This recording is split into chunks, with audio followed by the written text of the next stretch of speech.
brace, and they learn to do it with brace first. May soften down the road, but I'd rather teach it soft and then I don't have to fix it later. It's like I've discovered that when his body is straight and anything I ask him to do, I'm more apt to get brace. That's where I came up with the bend is your friend.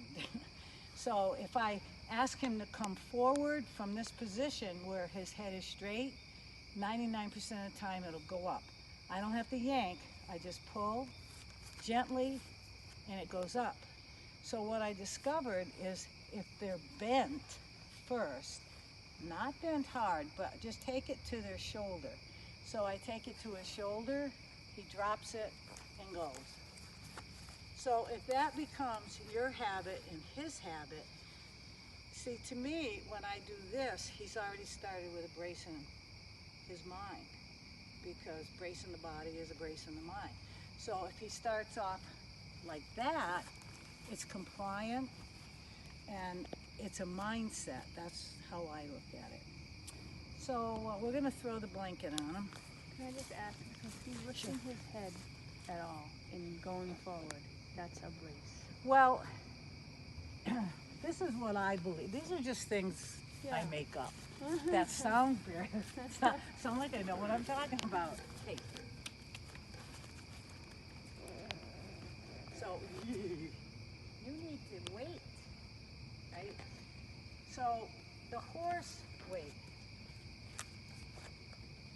I never put the eye thing on tape, so I might as well do it now.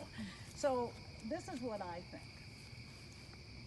The horse, this is what, if you look up the business about the eye, their eyes are on the side of their head. When a horse gets startled, their head flies up. And it does it for a couple of reasons. One is they have no depth perception because their eyes are here. We have depth perception because our eyes are here. So we need it to shoot the bow and arrow. They need it so they don't get caught with the bow and arrow. So they have peripheral vision that's very acute. So the first thing I thought about was, when I was reading this thing about the eye, was when I have trifocals, progressive lens, so when I read, I look at out the bottom, and when I drive, I look out the top, and right now I'm looking out the middle. Theirs is the flip. So that's why, because they have no depth perception close up, they have all these blind spots because their eyes are here. When they see the puddle or that deep 400-foot deep hole, that's a little puddle, they do this because they can only look one eye or the other because they have no depth perception here. It's a blind spot. So when they get scared or they hear something, they look up like this because distance is clear to them out of the bottom of their eye, where close up is the top of their eye. So when the head flies up, they can now focus at a distance because they heard that noise. The other thing that happens, you'll notice anytime any flight animal gets scared, their head flies up. It triggers adrenaline. So depending on how fast the head flies up, how high it goes, is the amount of adrenaline that's pumping. So then you'll see them, oh, well, it's, whatever, and then they drop their head. Now they get kind of an endorphin fix. So a horse cannot graze in a state of anxiety. So when that head comes down, it's a state of relaxation. It's chemical. It's like an endorphin fix. And there's a lot of ways you can do it. And that's why a lot of people that train horses will bring the head off to the side and drop it. And that's to relax the horse.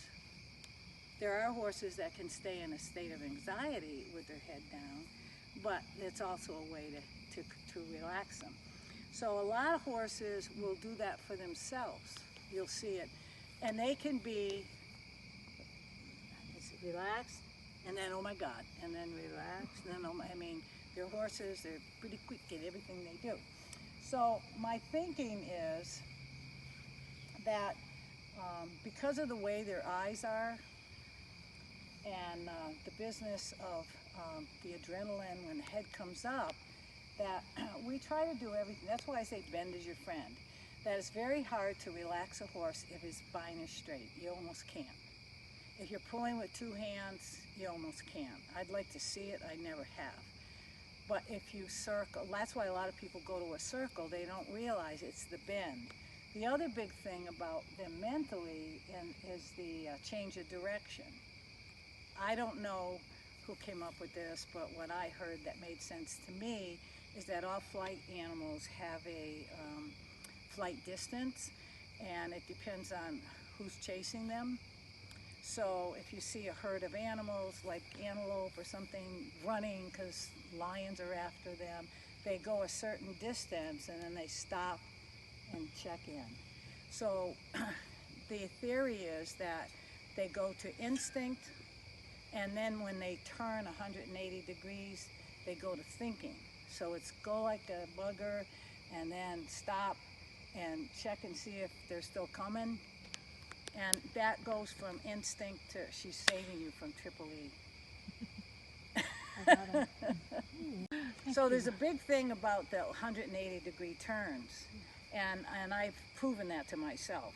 I don't really know how it works or why it works or anything, but that's the theory. And so when a horse gets really upset, if you do what the Pirelli program would call the squeeze game, which would be sending them back and forth, you can relax them to a point. So I saw it work very well when we were at the ocean. Horses that didn't want to go into the water, right? If you went by and then you turn into the water and go by and you turn into the water and you keep doing this, pretty soon they're in the water and they have no clue where they are or what's happening. So they're okay with it. You know, that is a beneficial thing. But so bend is your friend, no matter how you look at it. And the business of crossing the hind legs seems to be the 180 degree turn.